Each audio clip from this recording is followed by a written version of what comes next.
تعال شوف هذا المدخل. امسك. ها عندك يا ناس. وهذا عبارة عن غرف. امسك.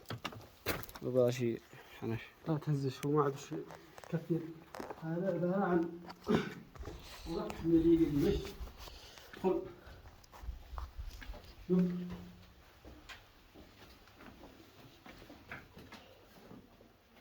غرف منحوتة من الصخور، لكن الإهمال موجود.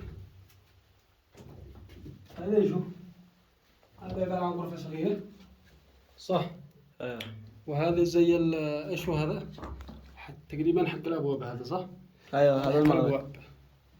هذا حق الأبواب. وهذا غرفة صغيرة، لأن ليش كانوا مش نعرف ليش كانوا يسموها هذا. وهذا أيضا غرفة. بس هذا هذا اللي فوق بس، وهذا الساقية صح؟ هذا تقريبا مسكة ما شوف المدخل حقه. نعم هذا مدخل معه.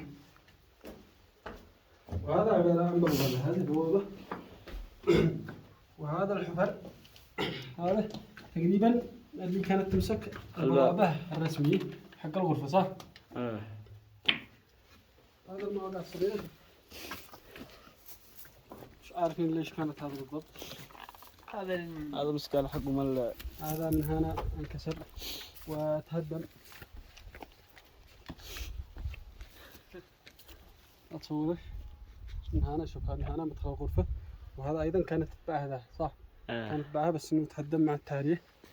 هذا الوادي المطل على الغابة. صور هذا ايش به هذا؟ وينو دحين؟ وينو حبس سعد؟ حبس سعد هذاك صح؟ حبس سعد ولا نسيته؟ والله حبس سعد هذاك. عشان انزل غير. انزل معي هنا.